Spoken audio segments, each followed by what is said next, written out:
ক্বালা ইয়া বুনাইয়া ইন্নী আরা ফিল মানাম, এই ইসমাঈল আমি স্বপ্নের মাধ্যমে দেখতে পেরেছি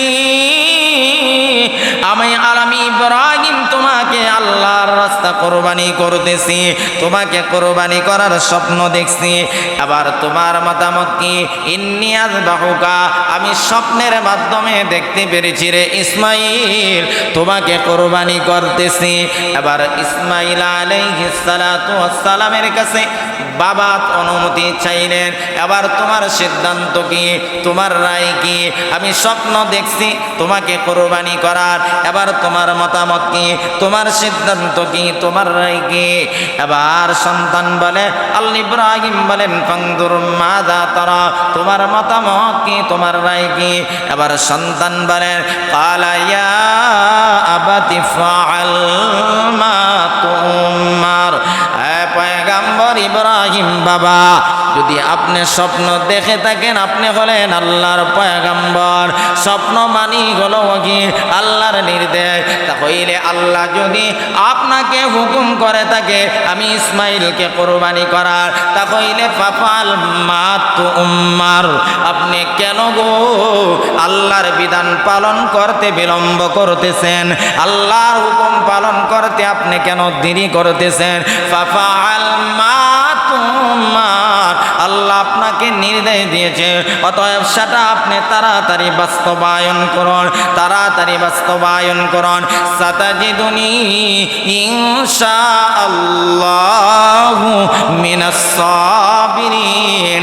ইসমাঈল আলাইহিস সালাতু ওয়াস সালাম বাবার সাথে জবাব দিয়েছেন, আল্লাহ হুকুম দিলে কেন আপনি বিলম্ব করতেছেন?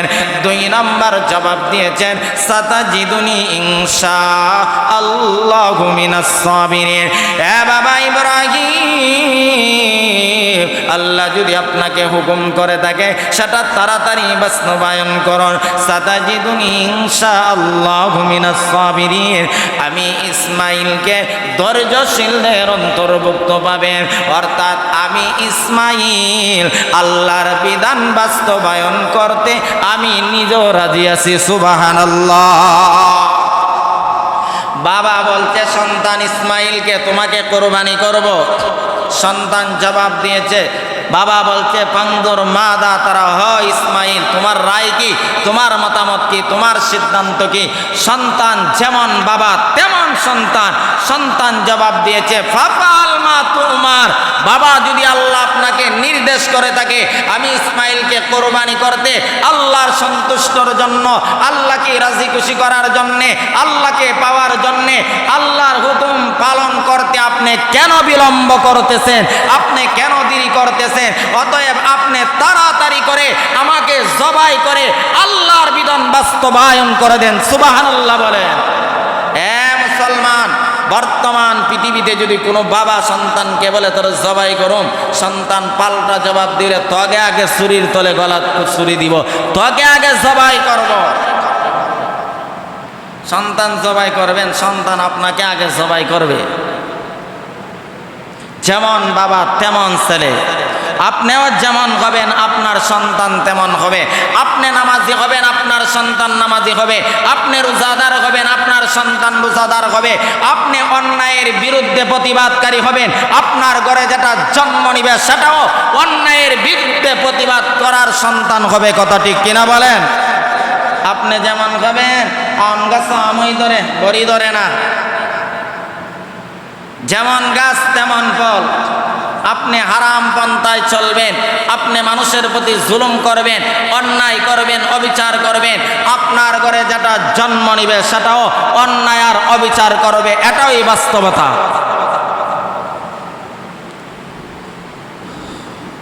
ইসমাঈল আলাইহিস সালাতু ওয়াস সালাম বললেন সাতাজিদুনি ইনশাআল্লাহু মিনাস সাবিরিন, আমাকে ধৈর্যশীলদের অন্তর্ভুক্ত পাবেন। আমরা হইলে কইলাম এত বড় কাজ আমি করছি, আমাকে এই কাজে পাবেন।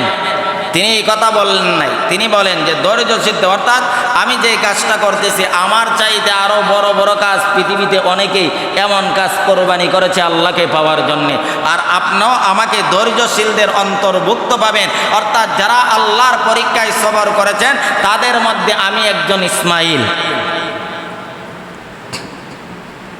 এবার বাবার সিদ্ধান্ত, বাবার কথা, সন্তান রায় দিয়ে দিলেন।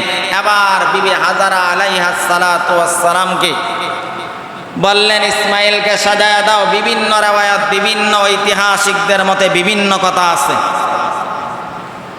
বললেন তাকে নিয়ে একটু ঘুরতে যাব, তাকে সাজায় দাও, গোসল করাও, নতুন কাপড় পরিধান করায় দাও। কেউ বলেছেন নানার বাড়ি যাব, কেউ বলছেন ঘুরতে যাব, বিভিন্ন কথা ঐতিহাসিকদের মধ্যে থাকতেই পারে। এবার ইসমাইল আলাইহিস সালাতু ওয়াস সালাম সন্তান ইসমাইলকে নিয়ে সাথে রশ্মি এবং ছুরি নিয়ে মিনার ময়দানের দিকে রওনা হয়ে গেলেন। এইবার যখন মিনার ময়দানের দিকে রওনা হয়ে গেলেন, শয়তান তার মা হাজারা আলাইহাস সালাতু ওয়াস সালামকে কুমন্ত্রণা দিতে আরম্ভ করেছে। বলতেছে, হো হাজারা, তুমি যে তোমার একমাত্র কলজার টুকরা সন্তান ইসমাইলকে বাবার হাতে তুলে দিয়েছ, জানো তোমার স্বামী তাকে কোথায় নিয়ে যাচ্ছে? তোমার স্বামী ইসমাইলকে নিয়ে যাচ্ছে জবাই করে দিবে। হাজারা আলাইহাস সালাতু ওয়াস সালাম নবীর স্ত্রী, নবীর বিবি হাজারা আলাইহাস সালাতু ওয়াস সালাম শয়তানের সাথে জবাব দিয়েছে, বাবা কোনোদিন এমন কাজ করতে পারে না, সন্তানকে নিজের হাতে জবাই করতে পারে না। আর আমার স্বামী একজন পয়গম্বর, আমার স্বামী একজন আল্লাহর খলিল, আল্লাহর নবী, আমার স্বামী এমন কাজ করতে পারে না। আর যদি এমন কাজ করেই থাকে তাহলে সেটা আল্লাহর নির্দেশই হবে।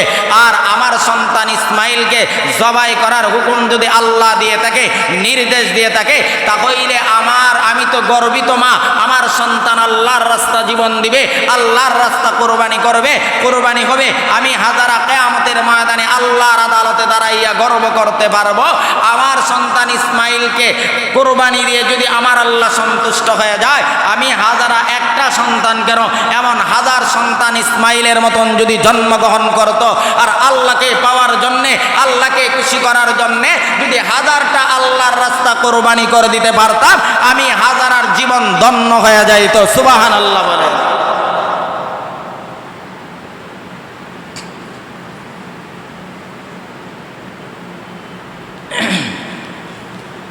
বারামাল লক্ষ্য করে দেখুন, ইব্রাহিম আলাইহিস সালাতু ওয়াস সালাম নিজের সন্তান ইসমাইলকে নিয়ে মিনার ময়দানের দিকে রওনা হয়ে গেছেন গো। রাস্তার মধ্যে শয়তানের সাথে সাক্ষাৎ।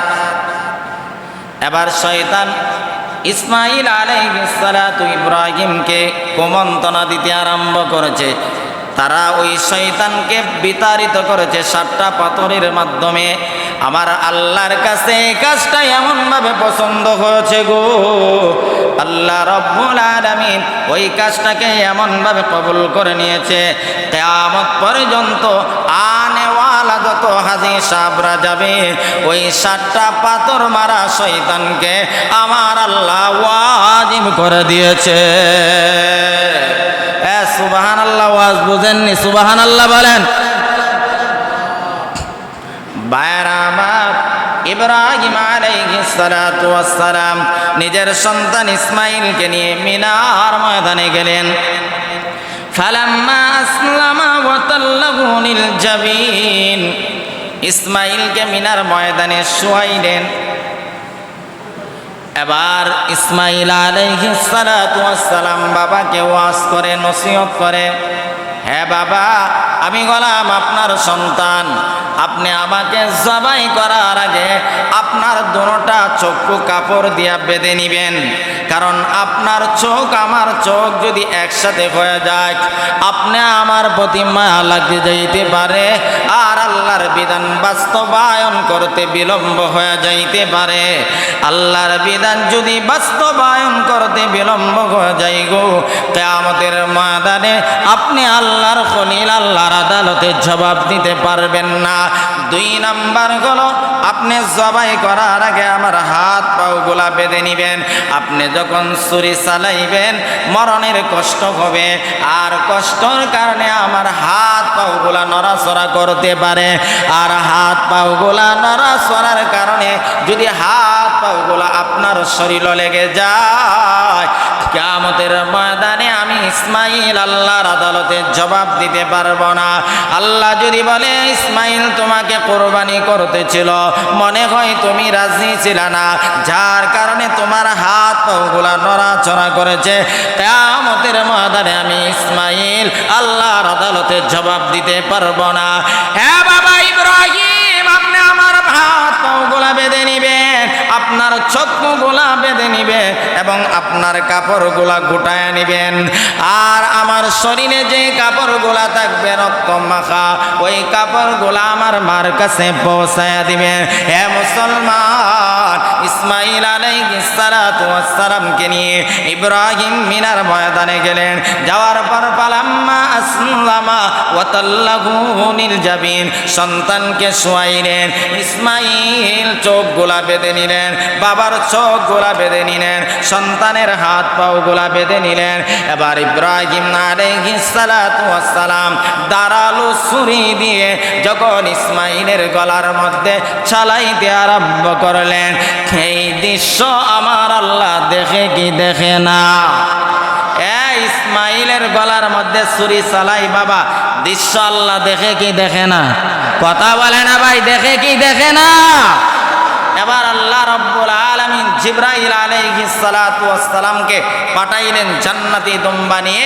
জিবরাইল তখন 7 আসমান উপর পাড়ি দিয়ে সিদরাতুল মুনতাহার মধ্যে ছিলেন। তাফসীরে রূহুল মানিতে উল্লেখ করা হয়েছে, তখন জিবরাইল আলাইহিস সালাতু ওয়াস সালাম মিনার ময়দানে 600 নূরের ডানা বাড়ি দিয়ে মিনার ময়দানে হাজির হওয়ার আগে, প্রথম আসমানে আসার আগে জিবরাইল আলাইহিস সালাতু ওয়াস সালাম আল্লাহু আকবার আল্লাহু আকবার বলেছে। এই আওয়াজটা ইব্রাহিমের কানের মধ্যে পৌঁছে গিয়েছে। তখন ইব্রাহিম আলাইহিস সালাতু ওয়াস সালাম আল্লাহু আকবারের আওয়াজ শুনে তিনি জবাব দিয়েছিলেন লা ইলাহা ইল্লাল্লাহু আল্লাহু আকবার। তিনিও আল্লাহর বরত্বতা প্রকাশ করেছেন। ছুরির নিচে ইসমাইল এই বাক্যগুলা শোনার পরে তিনিও চুপ থাকেন নাই, তিনিও আমার আল্লাহর প্রশংসা করে বলেছেন ওয়ালিল্লাহিল হামদ, সুবহানাল্লাহ বলেন।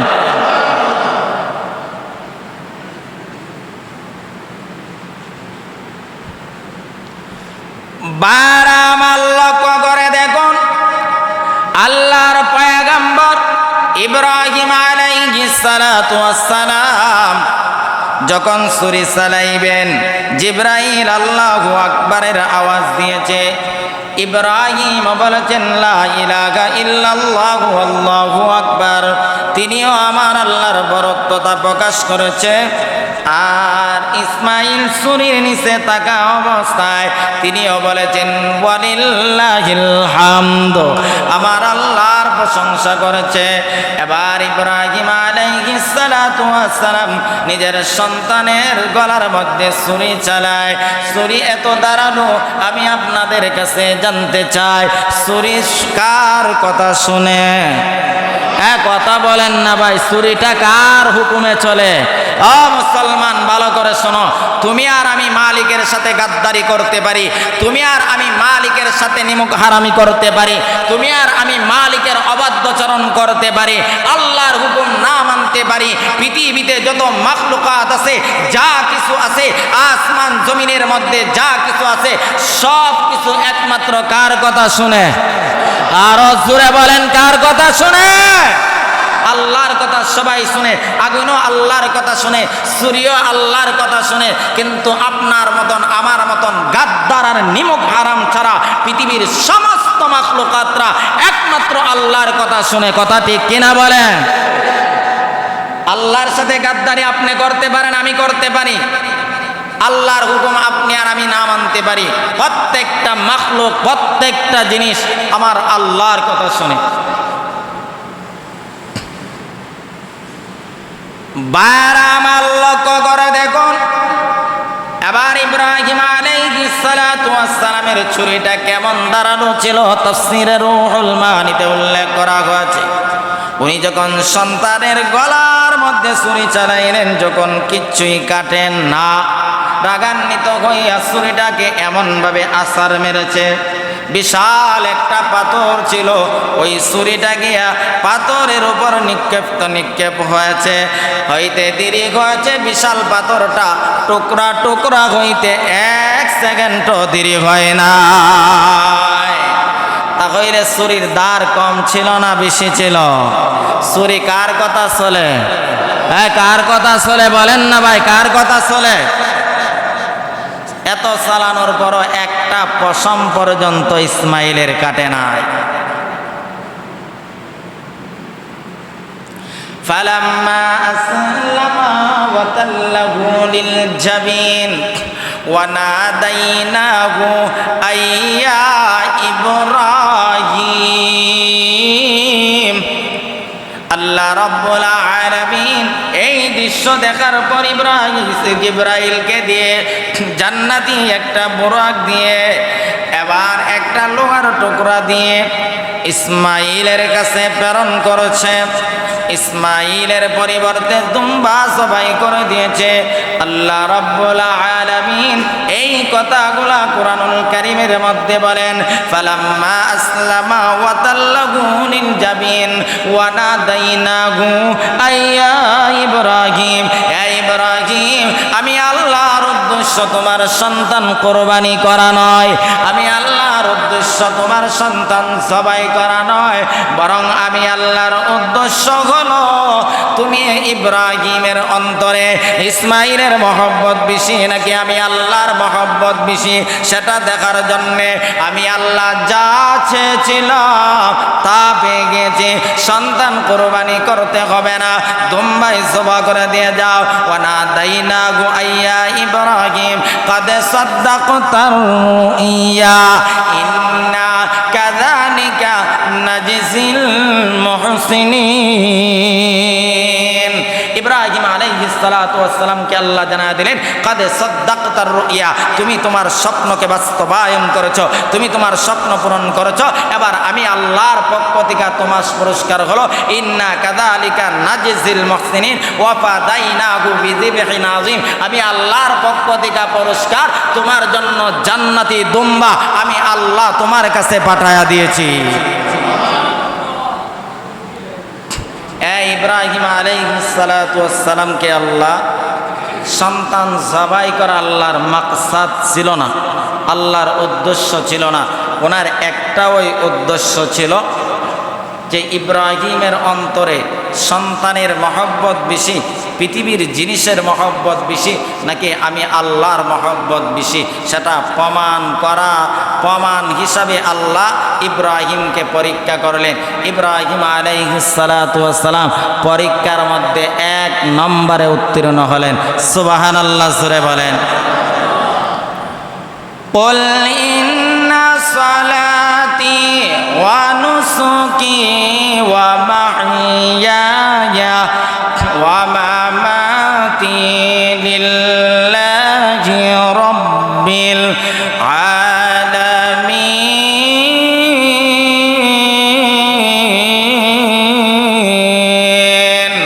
আল্লাহ বলেন, এ মুহাম্মদ পৃথিবীর মানুষের সামনে বর্ণনা করে দেন, পৃথিবীর মানুষের সামনে জানাইয়া দেন গো নবী বলেন, ইন্না সালাতি, নিশ্চয়ই আমার নামাজ, ওয়া নুসুকি, আমার কুরবানি, ওয়া মাহইয়ায়া, আমার হায়াত, ওয়া মামাতি লিল্লাহ, এবং আমার মরণ, লিল্লাহি রাব্বিল আলামিন, তামাম পৃথিবীর পালনেওয়ালার একমাত্র আল্লাহর জন্যে। আলহামদুলিল্লাহি রাব্বিল আলামিন। সমস্ত প্রশংসা কোরবানি একমাত্র কার জন্য হবে? নারা আসতে বলেন, গুনাহ হবে কার জন্য হবে? আল্লাহর জন্য কোরবানি হবে, পৃথিবীর কাউকে সন্তুষ্ট করার জন্য নয়, পৃথিবীর কাউকে দেখানোর জন্য নয়। একমাত্র কোরবানি ইবাদত, যা কিছু আপনি আর আমি করব না কেন, ইবাদতটা যদি একবারে ছোট ইবাদত হয়, ওই ইবাদতটাও আল্লাহর জন্য হবে, পৃথিবীর কারো জন্য নয়। আল্লাহর জন্য যদি ইবাদত আর কোরবানি সঠিকভাবে মুসলমান আল্লাহকে পাওয়ার জন্যে, আল্লাহকে সন্তুষ্ট সন্তুষ্ট করার জন্য কোরবানি দিতে পারো, খোদার কসম করে বলতে পারি কোরবানির পশুর রক্ত জমিনে পড়ার আগে আগে জিন্দেগীর সকল গুনাহ আল্লাহ মাফ করে দিবে। আরো জোরে বলেন না সুবহানাল্লাহ। কোরবানির মাধ্যমে জীবনের গুনাহ মাফ করাইতে চান তো? কথা বলে না, চান তো ভাই, চান তো? চাইলে ইখলাসের সাথে কোরবানিটা দিতে হবে, আল্লাহকে খুশি করার জন্যই দিতে হবে, পৃথিবীতে আল্লাহকে পাওয়ার জন্যই দিতে হবে। আল্লাহর খালেস বান্দা, আল্লাহর একনিষ্ঠ বান্দা, আল্লাহর প্রিয় বান্দা, আল্লাহর রহমতের বান্দা হওয়ার জন্যে কোরবানিটা দিতে হবে। কথা ঠিক কিনা?